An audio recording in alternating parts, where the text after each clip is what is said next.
Buenas y bienvenida al canal. Esta es ya la tercera parte sobre cajas de cambio. Los anteriores vídeos ya te los iré poniendo aquí los irás viendo aquí en las tarjetas. Y nada, en esta parte quería centrarme ya en la tecnología aplicada a la competición automovilística, concretamente a la Fórmula 1, que es lo que más llama la atención normalmente.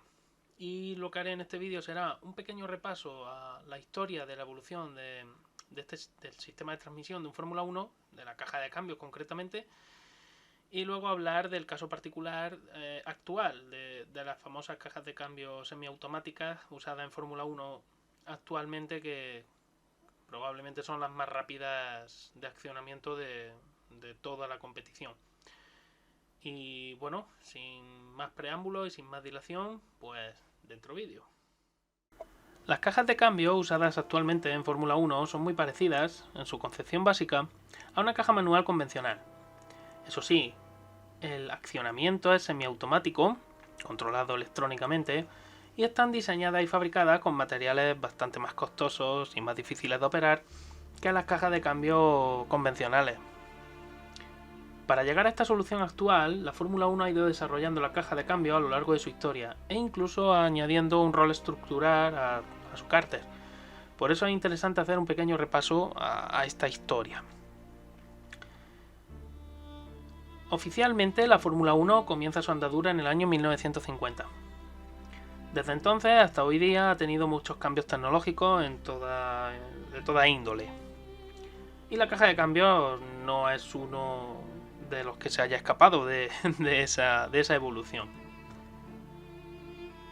De hecho, ha evolucionado ostensiblemente desde el comienzo de la competición, aunque realmente hay dos pasos fundamentales, dos pasos de gigante que se dan con la caja de cambios y que ahora iré comentándote a lo largo del vídeo. Comenzando por los años 50, en aquella época no había muchas regulaciones técnicas en esos primeros años de competición y la caja de cambios de hecho no estaba sujeta a esa regulación. Lo normal era usar cajas de accionamiento manual con un embrague de discos de fricción accionado mediante un pedal por el piloto, es decir, un sistema de cambio manual convencional como el que conocemos todo el mundo. Normalmente eran de 4 relaciones o 5 relaciones conforme fueron avanzando la década de los 50. 5 relaciones hacia adelante me refiero, claro, 4 o 5. Ya en la década de los años 60, concretamente en el 61, ZF introduciría una caja de cambios de 6 relaciones hacia adelante. Esta búsqueda de mayor número de relaciones venía presionada o venía condicionada por la obligación de la Federación Internacional a que los motores fueran solo de 1500 centímetros cúbicos y además sin posibilidad de usar sobrealimentación. Esto hizo que los motores perdieran mucha potencia de la que tenían o gozaban en los años 50, pero además también par motor. Entonces, para poder aprovechar mejor ese par motor, una caja de 6 relaciones se puede escalonar bastante mejor que una caja de 5. Además, los trabajos en cuanto a la fabricación del cárter, incluso los mismos engranajes, etc., hicieron que la búsqueda de nuevos materiales mejoraran el peso de la caja por debajo de los 35 kilos, mediante el uso de aleaciones más ligeras como el aluminio-magnesio con diferentes composiciones. Por cierto, decirte que la transmisión iba montada en posición transversal por detrás del eje trasero, y que también en los años 60 se produjo la primera gran revolución, para mí, que abandonó ya como única función de la caja de cambio la multiplicación del par motor que se transmitía a las ruedas. Del mecanismo me refiero, no del cárter. Entonces, ahora se añadiría otra función principal, y esta sí gracias al cárter, que era la posibilidad de uso estructural de la caja de cambio. ¿Y cómo se hacía este uso estructural? Bueno, pues los brazos inferiores de la suspensión podían ir montados directamente o anclados directamente a la caja de cambios y no a un subchasis. Esto aligeraría bastante el subchasis, no haría falta tanta rigidez. Pero es que además, como también en los años 60 ya se introdujo las primeras versiones ya de los motores estructurales, es decir, motores que soportaban toda la estructura trasera en vez de un subchasis trasero, esto hacía reducir el tamaño del monoplaza, pero además reducir también el peso y las inercias, por lo que gracias al uso de la caja de cambios como parte estructural más el motor, se podría prescindir totalmente de ese subchasis trasero y reducir inercia y reducir también un poquito el tamaño de la parte trasera del vehículo.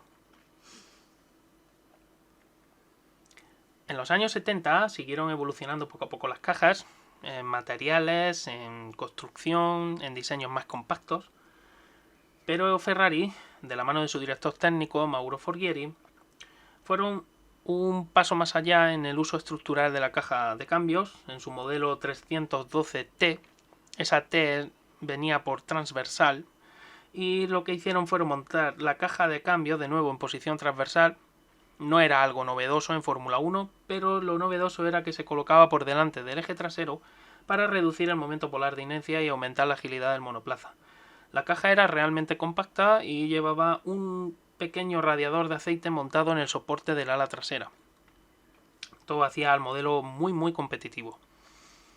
Y aquí vino un intento de cambio radical por parte de Forghieri, una idea que ya se llevaba pensando y tratando de experimentar, que era el uso de un cambio semiautomático.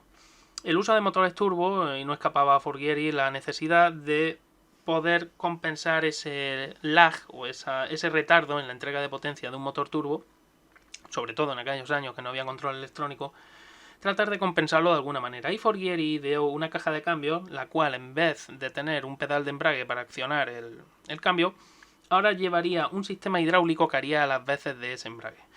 Y aparte un sistema eléctrico para accionamiento de las horquillas, las cuales el piloto lo haría mediante unos botones en el volante. Es decir, habría un botón para subir de marcha y un botón para bajar de marcha. Esto haría que el piloto, además de no soltar las manos del volante, cosa que sería muy útil en las curvas, también no tuviera que preocuparse por el accionamiento de una marcha superior o inferior, ya que se encargaría del sistema y por lo tanto se ganaría tiempo. El problema era que era un sistema que estaba en pañales, era un sistema que todavía no estaba muy bien afinado, elevaba bastante el peso del monoplaza y que a Gilles Villeneuve concretamente no le convenció por la cantidad de cables que se necesitaban a través del cockpit y no le pareció muy seguro, y don Enzo Ferrari pues tampoco era muy amigo de ese tipo de experimentos, por lo tanto aquello pues, quedó en un cajón guardadito. Así que todavía habría que esperar a finales de los 80 para la auténtica gran revolución, la segunda, mejor dicho, gran revolución en las cajas de cambio en la Fórmula 1. John Barnard, que procedía de McLaren, llegó a Ferrari en el año 1987. Pero es que aparte, Williams, de la mano de Patrick Head, llevaba ya trabajando en una caja revolucionaria por mediación de un ingeniero llamado Ian Anderson, la cual iba a ser semiautomática también, accionada electrónicamente, en el año ya 1986. Barnard también conocía esos trabajos. Cuando llegó a Ferrari se encontró con los trabajos de Forghieri, entonces eso ya le dio, digamos, la base para poder continuarlo.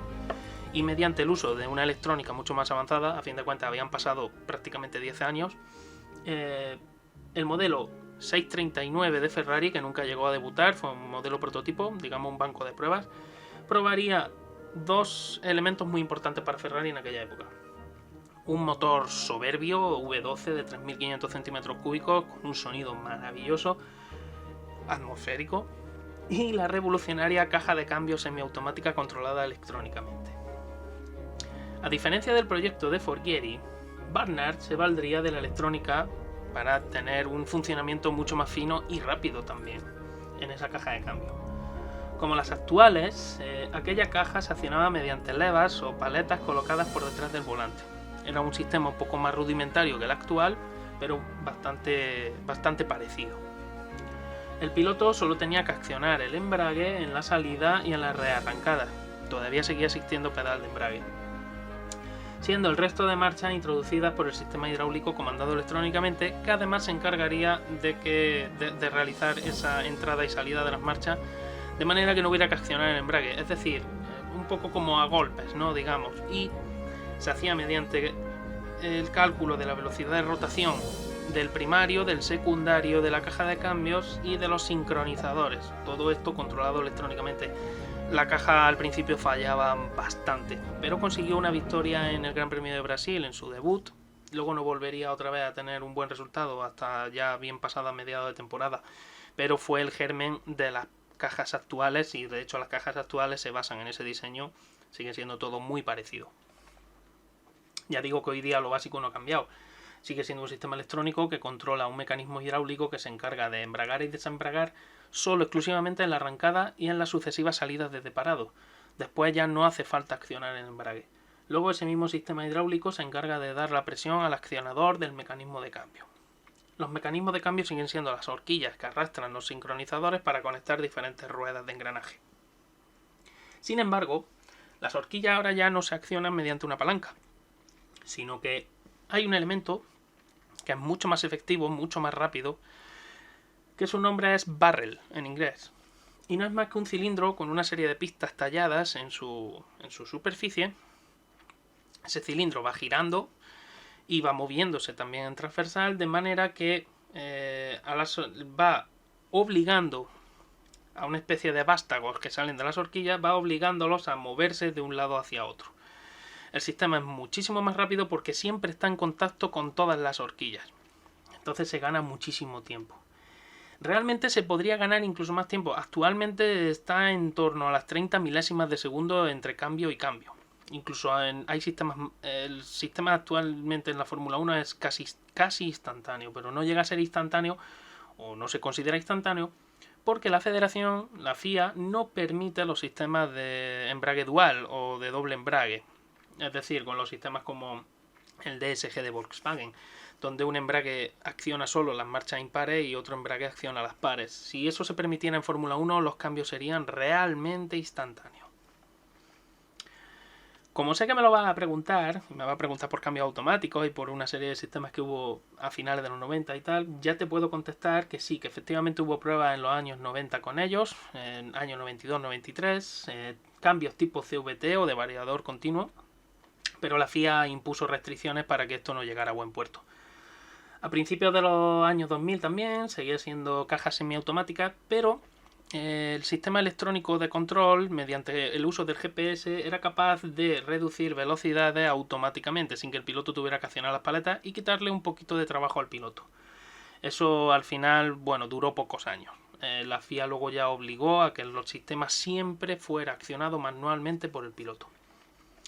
Por eso digo, actualmente es obligatorio que el piloto siempre tenga que accionar las paletas.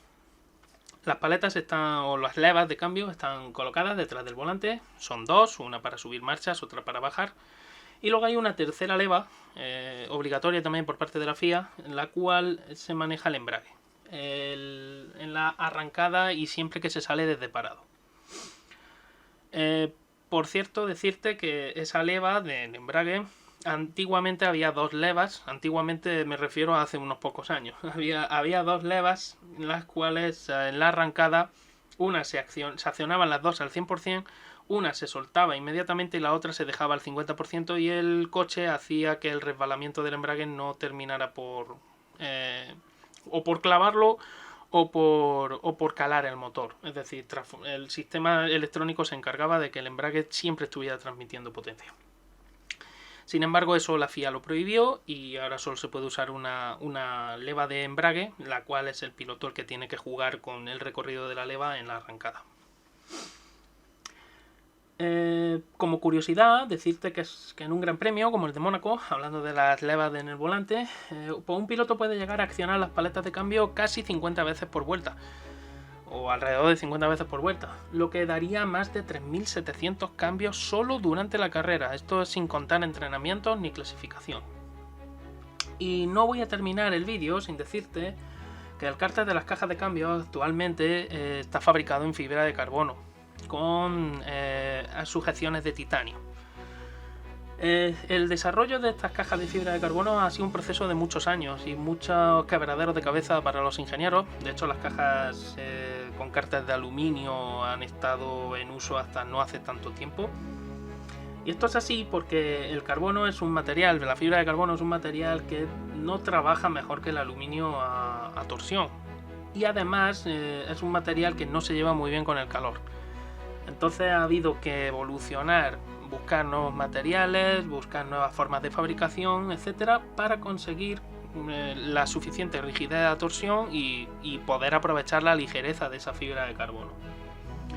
Así que actualmente te digo que sí, que el cárter de una caja de cambio es de fibra de carbono en la mayoría, por no decir en todos los equipos. Y ya como curiosidad, antes de terminar este vídeo, te conmino a que veas el vídeo que realicé en directo, te voy a poner la tarjeta aquí, sobre el McLaren MP418, que nunca llegó a debutar, y que una de las razones de las fallas que tuvo ese coche fue precisamente una novedosa caja con cárter en fibra de carbono y titanio, que fue un verdadero quebradero de cabeza para los diseñadores. Y bien, termino aquí ya la serie sobre cajas de cambio. Creo que he resumido lo más básico para comprender cómo funcionan. Yo sé que hay muchos vídeos que son mucho más completos, pero realmente lo básico que necesitas saber está en esta serie. Espero que te haya gustado este vídeo concretamente, que de ser así le des un buen like, que te suscribas al canal si aún no lo estás y que le des a la campanita para estar al tanto de las novedades. Que muchísimas gracias por tu visita a este canal y que te espero en el próximo vídeo. ¡Chao!